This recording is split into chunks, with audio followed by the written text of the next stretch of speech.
Real 25 Malayalam online ക്ലാസ്സിൻ്റെ പുതിയൊരു എപ്പിസോഡിലേക്ക് ഏവർക്കും സ്വാഗതം. ഖാദി ബോർഡ് LDC അതുപോലെ LDC LGS പരീക്ഷയ്ക്ക് ചോദിക്കാൻ സാധ്യതയുള്ള പ്രധാനപ്പെട്ട ചോദ്യങ്ങളും ഉത്തരങ്ങളുമാണ് ഈ ക്ലാസ്സിൽ നൽകിയിരിക്കുന്നത്. ഈ ക്ലാസ് നിങ്ങൾക്ക് ഉപകാരപ്പെട്ടാൽ എല്ലാവരും ഒന്ന് ലൈക്ക് ചെയ്യുക, ഷെയർ ചെയ്യുക, സബ്സ്ക്രൈബ് ചെയ്യുക. അതുപോലെ താഴെയുള്ള ബെല്ലൈക്കണിൽ ഓൾ എന്ന് ക്ലിക്ക് ചെയ്യുക. ഹോബികളിലെ രാജാവ് എന്നറിയപ്പെടുന്നത് സ്റ്റാമ്പ് ശേഖരണം. ഹോബികളിലെ രാജാവ് എന്നറിയപ്പെടുന്നത് സ്റ്റാമ്പ് ശേഖരണം. സ്റ്റാമ്പുകളെക്കുറിച്ചുള്ള ശാസ്ത്രീയ പഠനം ഫിലാറ്റലി. സ്റ്റാമ്പുകളെക്കുറിച്ചുള്ള ശാസ്ത്രീയ പഠനമാണ് ഫിലാറ്റലി. രാജാക്കന്മാരുടെ ഹോബി എന്നറിയപ്പെടുന്നത് നാണയ ശേഖരണം. രാജാക്കന്മാരുടെ ഹോബി എന്നറിയപ്പെടുന്നത് നാണയ ശേഖരണം. കൃത്രിമ ഭാഷകൾ സൃഷ്ടിക്കുന്ന ഹോബി കോൺലാങ്. കൃത്രിമ ഭാഷകൾ സൃഷ്ടിക്കുന്ന ഹോബിയാണ് കോൺലാങ്. ഓട്ടോഗ്രാഫുകൾ ശേഖരിക്കുന്ന ഹോബി ഫിലോഗ്രാഫി. ഓട്ടോഗ്രാഫുകൾ ശേഖരിക്കുന്ന ഹോബിയാണ് ഫിലോഗ്രാഫി. മുയലുകളെ ഇണക്കി വളർത്തുന്ന ഹോബി കൂണിക്കൾച്ചർ. മുയലുകളെ ഇണക്കി വളർത്തുന്ന ഹോബിയാണ് കൂണിക്കൾച്ചർ. ബോൺസായി രീതിക്ക് തുല്യമായ ചൈനീസ് സമ്പ്രദായം പെൻജിങ്. ബോൺസായി രീതിക്ക് തുല്യമായ ചൈനീസ് സമ്പ്രദായമാണ് പെൻജിങ്. സംസ്കൃത ഭാഷ സംസാരിക്കുന്ന കർണാടകത്തിലെ ഗ്രാമം മാത്തൂർ. സംസ്കൃത ഭാഷ സംസാരിക്കുന്ന കർണാടകത്തിലെ ഗ്രാമമാണ് മാത്തൂർ. ഇന്ത്യയിൽ കൂടുതൽ ഭാഷകളുള്ള സംസ്ഥാനം അരുണാചൽ പ്രദേശ്. അരുണാചൽ പ്രദേശാണ് ഇന്ത്യയിൽ കൂടുതൽ ഭാഷകളുള്ള സംസ്ഥാനം. ലോകത്ത് ഏറ്റവും കൂടുതൽ ദിനപത്രങ്ങൾ പുറത്തിറങ്ങുന്ന രാജ്യം ഇന്ത്യ. ഇന്ത്യയാണ് ലോകത്ത് ഏറ്റവും കൂടുതൽ ദിനപത്രങ്ങൾ പുറത്തിറക്കുന്ന രാജ്യം. ഇന്ത്യയിലെ ആദ്യ ദിനപത്രം ആരംഭിച്ചത് ജെയിംസ് ഹിക്കി. ഇന്ത്യയിലെ ആദ്യ ദിനപത്രം ആരംഭിച്ചത് ജെയിംസ് ഹിക്കി. ഭാഷകളെക്കുറിച്ചുള്ള പഠനം ഫിലോളജി. ഭാഷകളെക്കുറിച്ചുള്ള പഠനമാണ് ഫിലോളജി. ഇന്ത്യയുടെ ഔദ്യോഗിക ഭാഷ ഹിന്ദി. ഹിന്ദിയാണ് ഇന്ത്യയുടെ ഔദ്യോഗിക ഭാഷ.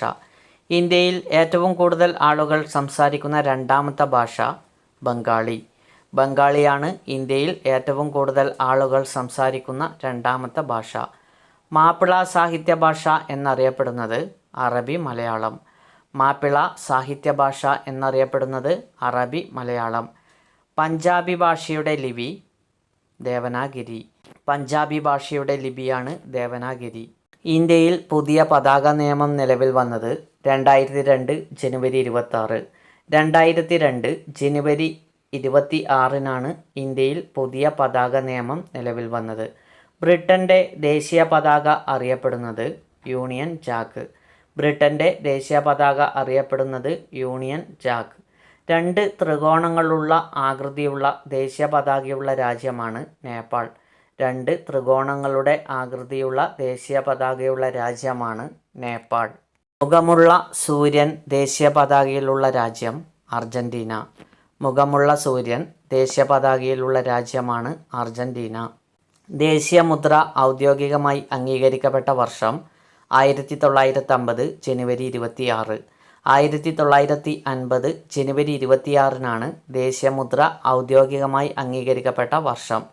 ധർമ്മചക്രത്തിൻ്റെ വലതുഭാഗത്ത് കാണപ്പെടുന്ന മൃഗം കാള. ധർമ്മചക്രത്തിൻ്റെ വലതുഭാഗത്ത് കാണപ്പെടുന്ന മൃഗമാണ് കാള. ധർമ്മചക്രത്തിൻ്റെ ഇടതുഭാഗത്ത് കാണപ്പെടുന്ന മൃഗം കുതിര. ധർമ്മചക്രത്തിൻ്റെ ഇടതുഭാഗത്ത് കാണപ്പെടുന്ന മൃഗമാണ് കുതിര. ശകവർഷം ഔദ്യോഗികമായി അംഗീകരിച്ച വർഷം 1957 മാർച്ച് 22. ശകവർഷം ഔദ്യോഗികമായി അംഗീകരിച്ച വർഷമാണ് 1957 മാർച്ച് 22. വന്ദേമാതരത്തിന് സംഗീതം നൽകിയത് ജദ്ദുനാഥ് ഭട്ടാചാര്യ. വന്ദേമാതരത്തിന് സംഗീതം നൽകിയത് ജദ്ദുനാഥ് ഭട്ടാചാര്യ. വന്ദേമാതരം ആദ്യമായി ആലപിച്ചത് ടാഗോർ. വന്ദേമാതരം ആദ്യമായി ആലപിച്ചത് ടാഗോറാണ്. വന്ദേമാതരത്തിൻ്റെ ഇംഗ്ലീഷ് പരിഭാഷ തയ്യാറാക്കിയത് അരവിന്ദ ഘോഷ്. വന്ദേമാതരത്തിൻ്റെ ഇംഗ്ലീഷ് പരിഭാഷ തയ്യാറാക്കിയത് അരവിന്ദ ഘോഷ്. ജനഗണമന തുടക്കത്തിൽ അറിയപ്പെട്ടത് ഭാരത് വിധാത. ജനഗണമന തുടക്കത്തിൽ അറിയപ്പെട്ടത് ഭാരത് വിധാത. ദേശീയഗാനം ആലപിക്കാൻ വേണ്ട സമയം 52 സെക്കൻഡ്. ദേശീയഗാനം ആലപിക്കാൻ വേണ്ട സമയമാണ് 52 സെക്കൻഡ്. ദേശീയഗാനം ചിട്ടപ്പെടുത്തിയ രാഗം ശങ്കരാഭരണം. ദേശീയഗാനം ചിട്ടപ്പെടുത്തിയ രാഗമാണ് ശങ്കരാഭരണം. ഏറ്റവും കൂടുതൽ വരികളുള്ള ദേശീയഗാനമുള്ള രാജ്യം ഗ്രീസ് 158 വരികൾ. ഏറ്റവും കൂടുതൽ വരികളുള്ള ദേശീയഗാനമുള്ള രാജ്യം ഗ്രീസ് 158 വരികൾ. ഇന്ത്യൻ ഷേക്സ്പിയർ എന്നറിയപ്പെടുന്നത് കാളിദാസൻ. ഇന്ത്യൻ ഷേക്സ്പിയർ എന്നറിയപ്പെടുന്നത് കാളിദാസൻ. പൗനാറിലെ സന്യാസി എന്നറിയപ്പെടുന്നത് വിനോബ ഭാവെ. പൗനാറിലെ സന്യാസി എന്നറിയപ്പെടുന്നത് വിനോബ ഭാവെ. സമാധാനത്തിൻ്റെ മനുഷ്യൻ എന്ന് അറിയപ്പെടുന്നത് ലാൽ ബഹാദൂർ ശാസ്ത്രി. സമാധാനത്തിൻ്റെ മനുഷ്യൻ എന്നറിയപ്പെടുന്നത് ലാൽ ബഹാദൂർ ശാസ്ത്രി. കവിരാജ എന്നറിയപ്പെടുന്നത് സമുദ്രഗുപ്തൻ. സമുദ്രഗുപ്തനാണ് കവിരാജ എന്നറിയപ്പെടുന്നത്. ഇന്ത്യയിലെ ഏറ്റവും നീളം കൂടിയ നദി ഗംഗ. ഇന്ത്യയിലെ ഏറ്റവും നീളം കൂടിയ നദിയാണ് ഗംഗ. ഇന്ത്യയിലെ ഏറ്റവും നീളം കൂടിയ ഹിമാനി സിയാച്ചിൻ ഗ്ലേസിയർ. ഇന്ത്യയിലെ ഏറ്റവും നീളം കൂടിയ ഹിമാനി സിയാച്ചിൻ ഗ്ലേസിയർ. ഇന്ത്യയിലെ ഏറ്റവും നീളം കൂടിയ ബീച്ച് മറീന ബീച്ച്. ഇന്ത്യയിലെ ഏറ്റവും നീളം കൂടിയ ബീച്ചാണ് മറീന ബീച്ച്. ഇന്ത്യയിലെ ഏറ്റവും നീളം കൂടിയ അണക്കെട്ട് ഹിരാക്കുഡ്. ഇന്ത്യയിലെ ഏറ്റവും നീളം കൂടിയ അണക്കെട്ട് ഹിരാക്കുഡ്. ലോകത്തിലെ ഏറ്റവും ചെറിയ ഭൂഖണ്ഡം ആസ്ട്രേലിയ. ലോകത്തിലെ ഏറ്റവും ചെറിയ ഭൂഖണ്ഡം ആസ്ട്രേലിയ. ലോകത്തിലെ ഏറ്റവും ചെറിയ സമുദ്രം ആർട്ടിക് സമുദ്രം. ആർട്ടിക് സമുദ്രമാണ് ലോകത്തിലെ ഏറ്റവും ചെറിയ സമുദ്രം. ലോകത്തിലെ ഏറ്റവും ചെറിയ റിപ്പബ്ലിക്ക് നൗറു. ലോകത്തിലെ ഏറ്റവും ചെറിയ റിപ്പബ്ലിക്കാണ് നൗറു. ലോകത്തിലെ ഏറ്റവും ചെറിയ മ്യൂസിയം അരിസോണ. അരിസോണയാണ് ലോകത്തിലെ ഏറ്റവും ചെറിയ മ്യൂസിയം. ഗാരി കാസ്പറോവിനെ ചെസ്സിൽ പരാജയപ്പെടുത്തിയ കമ്പ്യൂട്ടർ ഡീപ് ബ്ലൂ. ഗാരി കാസ്പറോവിനെ ചെസ്സിൽ പരാജയപ്പെടുത്തിയ കമ്പ്യൂട്ടറാണ് ഡീപ് ബ്ലൂ. ഹൈടെക് വ്യവസായത്തിൻ്റെ തലസ്ഥാനം എന്നറിയപ്പെടുന്നത് സിലിക്കൺ വാലി. ഹൈടെക് വ്യവസായത്തിൻ്റെ തലസ്ഥാനം എന്നറിയപ്പെടുന്നത് സിലിക്കൺ വാലി. ഇൻഫോസിസിൻ്റെ സ്ഥാപകൻ നാരായൺ മൂർത്തി. ഇൻഫോസിസിൻ്റെ സ്ഥാപകനാണ് നാരായണ മൂർത്തി. പരുത്തി കൃഷിക്ക് യോജിച്ച മണ്ണ് കറുത്ത പരുത്തി മണ്ണ്. പരുത്തി കൃഷിക്ക് യോജിച്ച മണ്ണാണ് കറുത്ത പരുത്തി മണ്ണ്. പാളികളായി കാണപ്പെടുന്ന ശില അവസാദ ശില. പാളികളായി കാണപ്പെടുന്ന ശില അവസാദ ശില. ഫോസിലുകൾ കാണപ്പെടുന്ന ശില അവസാദ ശില. ഫോസിലുകൾ കാണപ്പെടുന്ന ശിലയാണ് അവസാദ ശില. ഫോസിലുകൾ ഇല്ലാത്ത ശിലകൾ ആഗ്നേയ ശിലകൾ. ഫോസിലുകൾ ഇല്ലാത്ത ശിലകളാണ് ആഗ്നേയ ശിലകൾ. ഭൂമധ്യരേഖയ്ക്ക് സമാന്തരമായി വരയ്ക്കുന്ന വൃത്തരേഖകൾ അക്ഷാംശ രേഖകൾ. ഭൂമധ്യരേഖയ്ക്ക് സമാന്തരമായി വരയ്ക്കുന്ന വൃത്തരേഖകളാണ് അക്ഷാംശ രേഖകൾ. ഒരു സ്ഥലത്തിൻ്റെ സ്ഥാനം മനസ്സിലാക്കാൻ സഹായിക്കുന്ന രേഖ അക്ഷാംശ രേഖ. ഒരു സ്ഥലത്തിൻ്റെ സ്ഥാനം മനസ്സിലാക്കാൻ സഹായിക്കുന്ന രേഖയാണ് അക്ഷാംശ രേഖ. ഏറ്റവും വലിയ അക്ഷാംശ രേഖ ഭൂമധ്യരേഖ. ഏറ്റവും വലിയ അക്ഷാംശ രേഖയാണ് ഭൂമധ്യരേഖ. കറുത്ത ജൂലൈ എന്നറിയപ്പെടുന്ന സംഭവം നടന്ന രാജ്യം ശ്രീലങ്ക. കറുത്ത ജൂലൈ എന്നറിയപ്പെടുന്ന സംഭവം നടന്ന രാജ്യമാണ് ശ്രീലങ്ക. ഏഷ്യയിലെ ഏറ്റവും പ്രായം കുറഞ്ഞ ജനാധിപത്യ രാജ്യം ഭൂട്ടാൻ. ഏഷ്യയിലെ ഏറ്റവും പ്രായം കുറഞ്ഞ ജനാധിപത്യ രാജ്യം ഭൂട്ടാൻ. ഇടിമിന്നലിൻ്റെ നാട് എന്നറിയപ്പെടുന്ന രാജ്യം ഭൂട്ടാൻ. ഇടിമിന്നലിൻ്റെ നാട് എന്നറിയപ്പെടുന്ന രാജ്യം ഭൂട്ടാൻ. ഏറ്റവും വലിയ രണ്ടാമത്തെ കരബന്ധിത രാജ്യം മംഗോളിയ. ഏറ്റവും വലിയ രണ്ടാമത്തെ കരബന്ധിത രാജ്യമാണ് മംഗോളിയ. മനുഷ്യൻ്റെ ജന്മദേശം എന്നറിയപ്പെടുന്ന ഭൂഖണ്ഡം ആഫ്രിക്ക. മനുഷ്യൻ്റെ ജന്മദേശം എന്നറിയപ്പെടുന്ന ഭൂഖണ്ഡം ആഫ്രിക്ക. മനുഷ്യൻ ഇണക്കി വളർത്തിയ ആദ്യ മൃഗം നായ. മനുഷ്യൻ ഇണക്കി വളർത്തിയ ആദ്യ മൃഗമാണ് നായ. മനുഷ്യൻ രണ്ടാമതായി ഇണക്കി വളർത്തിയ മൃഗം ചെമ്മരിയാട്. മനുഷ്യൻ രണ്ടാമതായി ഇണക്കി വളർത്തിയ മൃഗമാണ് ചെമ്മരിയാട്.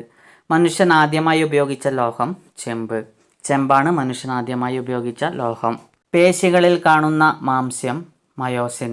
പേശികളിൽ കാണുന്ന മാംസ്യമാണ് മയോസിൻ. കൊമ്പ്, നഖം, മുടി എന്നിവയിൽ അടങ്ങിയിരിക്കുന്ന മാംസ്യം കെരാറ്റിൻ. കൊമ്പ്, നഖം, മുടി എന്നിവയിൽ അടങ്ങിയിരിക്കുന്ന മാംസ്യമാണ് കെരാറ്റിൻ. പാലിൽ അടങ്ങിയിരിക്കുന്ന മാംസ്യം കേസിൻ. പാലിൽ അടങ്ങിയിരിക്കുന്ന മാംസ്യമാണ് കേസിൻ. പ്രോട്ടീനിൻ്റെ പൊരുത്തക്കേട് കൊണ്ടുണ്ടാകുന്ന രോഗം അലർജി. പ്രോട്ടീനിൻ്റെ പൊരുത്തക്കേട് കൊണ്ടുണ്ടാകുന്ന രോഗമാണ് അലർജി. ഏറ്റവും വലിയ ലിംഫ് ഗ്രന്ഥി പ്ലീഹ. ഏറ്റവും വലിയ ലിംഫ് ഗ്രന്ഥിയാണ് പ്ലീഹ. ജീവൻ്റെ നദി എന്നറിയപ്പെടുന്നത് രക്തം. ജീവൻ്റെ നദി എന്നറിയപ്പെടുന്നത് രക്തം. രക്തത്തിൻ്റെ pH മൂല്യം 7.4. രക്തത്തിൻ്റെ pH മൂല്യം 7.4. ദ്രാവക രൂപത്തിലുള്ള കല രക്തം. ദ്രാവക രൂപത്തിലുള്ള കല രക്തം. ഹോർമോണുകളെ വഹിച്ചു കൊണ്ടുപോകുന്നത് രക്തം. ഹോർമോണുകളെ വഹിച്ചു കൊണ്ടുപോകുന്നത് രക്തം. ശരാശരി ഹൃദയസ്പന്ദന നിരക്ക് 1 മിനിറ്റിൽ 72 തവണ. ശരാശരി ഹൃദയസ്പന്ദന നിരക്ക് 1 മിനിറ്റിൽ 72 തവണ. മനുഷ്യഹൃദയത്തിൻ്റെ ഏകദേശ ഭാരം 300 ഗ്രാം. മനുഷ്യഹൃദയത്തിൻ്റെ ഏകദേശ ഭാരമാണ് 300 ഗ്രാം. ശുദ്ധമായ സെല്ലുലോസിന് ഉദാഹരണമാണ് പഞ്ഞി. ശുദ്ധമായ സെല്ലുലോസിന് ഉദാഹരണം പഞ്ഞി. ഗ്രാമ്പുവിൻ്റെ ഉപയോഗയോഗ്യമായ ഭാഗം പൂമൊട്ട്. ഗ്രാമ്പുവിൻ്റെ ഉപയോഗയോഗ്യമായ ഭാഗമാണ് പൂമൊട്ട്. കീടഭോജിയായ ഒരു സസ്യമാണ് നെപ്പന്തസ്. കീടഭോജിയായ ഒരു സസ്യം നെപ്പന്തസ്. ആഹാരം കഴുകിയതിന് ശേഷം ഭക്ഷിക്കുന്ന ജന്തു റാക്കൂൺ. ആഹാരം കഴുകിയതിന് ശേഷം ഭക്ഷിക്കുന്ന ജന്തുവാണ് റാക്കൂൺ. കരയിലെ ഏറ്റവും വലിയ മാംസഭോജി ധ്രുവക്കരടി. കരയിലെ ഏറ്റവും വലിയ മാംസഭോജിയാണ് ധ്രുവക്കരടി. ഏറ്റവും ശക്തി കൂടിയ താടിയല്ലുള്ള മൃഗം കഴുതപ്പുലി. ഏറ്റവും ശക്തി കൂടിയ താടിയല്ലുള്ള മൃഗം കഴുതപ്പുലി. ചീറ്റയുടെ സ്വദേശം ആഫ്രിക്ക. ചീറ്റയുടെ സ്വദേശം ആഫ്രിക്ക. റോക്കറ്റുകളിൽ ഉപയോഗിക്കുന്ന ഇന്ധനം ലിക്വിഡ് ഹൈഡ്രജൻ. റോക്കറ്റുകളിൽ ഉപയോഗിക്കുന്ന ഇന്ധനമാണ് ലിക്വിഡ് ഹൈഡ്രജൻ. സ്വയം കത്തുന്ന വാതകം ഹൈഡ്രജൻ. സ്വയം കത്തുന്ന വാതകമാണ് ഹൈഡ്രജൻ. ശിലാതൈലം എന്നറിയപ്പെടുന്നത് പെട്രോളിയം. ശിലാതൈലം എന്നറിയപ്പെടുന്നത് പെട്രോളിയം. ബിറ്റുമിൻ എന്നറിയപ്പെടുന്നത് ടാർ. ബിറ്റുമിൻ എന്നറിയപ്പെടുന്നത് ടാർ. ആവൃത്തി കുറഞ്ഞ വർണ്ണം ചുവപ്പ്. ആവൃത്തി കുറഞ്ഞ വർണ്ണമാണ് ചുവപ്പ്. സി ഡിയിലെ വർണ്ണരാജിക്ക് കാരണം ഡിഫ്രാക്ഷൻ. സി ഡിയിലെ വർണ്ണരാജിക്ക് കാരണം ഡിഫ്രാക്ഷൻ. പ്രാഥമിക വർണ്ണങ്ങൾ പച്ച, നീല, ചുവപ്പ്. പ്രാഥമിക വർണ്ണങ്ങളാണ് പച്ച, നീല, ചുവപ്പ്. 3 പ്രാഥമിക വർണ്ണങ്ങളും കൂടിച്ചേരുമ്പോഴുള്ള നിറമാണ് വെള്ള. 3 പ്രാഥമിക വർണ്ണങ്ങൾ കൂടിച്ചേരുമ്പോൾ ഉണ്ടാകുന്ന നിറം വെള്ള. ഒക്ട്രോയി നികുതി പിരിക്കുന്നത് നഗരസഭ. ഒക്ട്രോയി നികുതി പിരിക്കുന്നത് നഗരസഭ. GST ബിൽ രാജ്യസഭ പാസാക്കിയത് 2016 August 3. 2016 August 3-നാണ് GST bill Rajya Sabha പാസാക്കിയത്. ഉപ്പ് നികുതി ഏർപ്പെടുത്തിയ ആദ്യ രാജ്യം ചൈന. ഉപ്പ് നികുതി ഏർപ്പെടുത്തിയ ആദ്യ രാജ്യമാണ് ചൈന. ഇന്ത്യയിൽ ആദായ നികുതി നിലവിൽ വന്നത് 1962 ഏപ്രിൽ 1. ഇന്ത്യയിൽ ആദായ നികുതി നിലവിൽ വന്നത് 1962 ഏപ്രിൽ 1. ദേശീയ സംസ്ഥാന വനിതാ കമ്മീഷൻ നിലവിൽ വന്നത് 1992 ജനുവരി 31. 1992 ജനുവരി 31-നാണ് ദേശീയ സംസ്ഥാന വനിതാ കമ്മീഷൻ നിലവിൽ വന്നത്. കേരള വനിതാ കമ്മീഷൻ നിലവിൽ വന്നത് 1996 മാർച്ച് 14. കേരള വനിതാ കമ്മീഷൻ നിലവിൽ വന്നത് 1996 മാർച്ച് 14. ദേശീയ വനിതാ കമ്മീഷനിലെ ആദ്യ പുരുഷ അംഗം അലോക് റാവത്ത്. ദേശീയ വനിതാ കമ്മീഷനിലെ ആദ്യ പുരുഷ അംഗമാണ് അലോക് റാവത്ത്. സംസ്ഥാന വനിതാ കമ്മീഷൻ്റെ പ്രഥമ അധ്യക്ഷ സുഗതകുമാരി. സംസ്ഥാന വനിതാ കമ്മീഷൻ്റെ പ്രഥമ അധ്യക്ഷയാണ് സുഗതകുമാരി. സ്വതന്ത്ര ഇന്ത്യയിൽ ജനിച്ച ആദ്യ പ്രധാനമന്ത്രി നരേന്ദ്രമോദി. സ്വതന്ത്ര ഇന്ത്യയിൽ ജനിച്ച ആദ്യ പ്രധാനമന്ത്രിയാണ് നരേന്ദ്രമോദി. ഇന്ത്യയുടെ ഉരുക്കു വനിത ഇന്ദിരാഗാന്ധി. ഇന്ത്യയുടെ ഉരുക്കു വനിത ഇന്ദിരാഗാന്ധി. ക്രിസ്തുമസ് ദിനത്തിൽ ജനിച്ച പ്രധാനമന്ത്രി AB വാജ്പേയി. ക്രിസ്തുമസ് ദിനത്തിൽ ജനിച്ച പ്രധാനമന്ത്രിയാണ് AB വാജ്പേയി. 1975 അടിയന്തരാവസ്ഥ കാലത്തെ പ്രധാനമന്ത്രി ഇന്ദിരാഗാന്ധി. 1975 അടിയന്തരാവസ്ഥ കാലത്തെ പ്രധാനമന്ത്രിയാണ് ഇന്ദിരാഗാന്ധി. കറുത്ത പരുത്തിമണ്ണിൻ്റെ മറ്റൊരു പേര് റിഗർ. കറുത്ത പരുത്തിമണ്ണിൻ്റെ മറ്റൊരു പേരാണ് റിഗർ. ചതുപ്പ് നിലയങ്ങളിൽ കാണപ്പെടുന്ന മണ്ണിനം പീറ്റ് മണ്ണ്. ചതുപ്പ് നിലയങ്ങളിൽ കാണപ്പെടുന്ന മണ്ണിനം പീറ്റ് മണ്ണ്. കണ്ടൽ വനങ്ങളുടെ വളർച്ചയ്ക്ക് അനുയോജ്യമായ മണ്ണ് പീറ്റ് മണ്ണ്. കണ്ടൽ വനങ്ങളുടെ വളർച്ചയ്ക്ക് അനുയോജ്യമായ മണ്ണാണ് പീറ്റ് മണ്ണ്. ജൈവാംശം ഏറ്റവും കൂടുതലുള്ള മണ്ണ് പർവ്വത മണ്ണ്. ജൈവാംശം ഏറ്റവും കൂടുതലുള്ള മണ്ണാണ് പർവ്വത മണ്ണ്. Okay, thank you friends.